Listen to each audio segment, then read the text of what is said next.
தமிழ் நண்பர்கள் அனைவருக்கும் வணக்கம். இன்றைய பகுதியில் நாம் பார்க்க இருப்பது எலுமிச்சை வைத்தியம், எலுமிச்சை மருத்துவம் என்ற முறையில் வாயில் ஏற்படக்கூடிய ஈர் புண்கள், நாக்கு புண்கள் ஆற்றக்கூடிய எலுமிச்சை வைத்தியத்தை பார்க்க இருக்கோம்.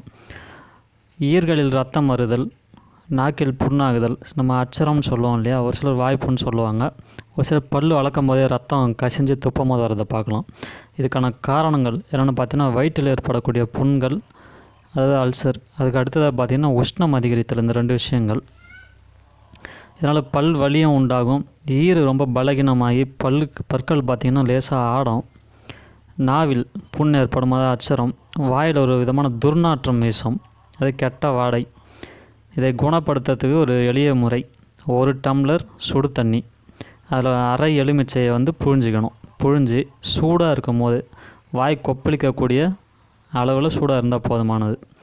அதை கொப்பளிச்சுட்டு வந்தோம்னா ஒரு நாளைக்கு 2 வேளை, காலை மேலை 2 வேளை 3 நாள் இந்த மாதிரி செஞ்சால் போதும்.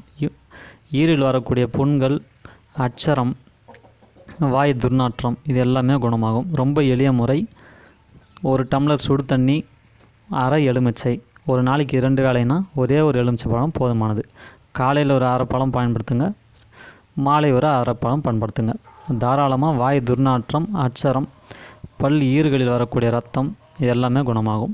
இந்த வீடியோ உங்களுக்கு பயனுள்ளதாக இருந்ததுன்னா ஷேர் பண்ணுங்கள், சப்ஸ்கிரைப் பண்ணுங்கள். மேலும் இந்த எலுமிச்சை வைத்தியம் சம்மந்தப்பட்ட எளிய குறிப்புகள் அடுத்த வீடியோவில்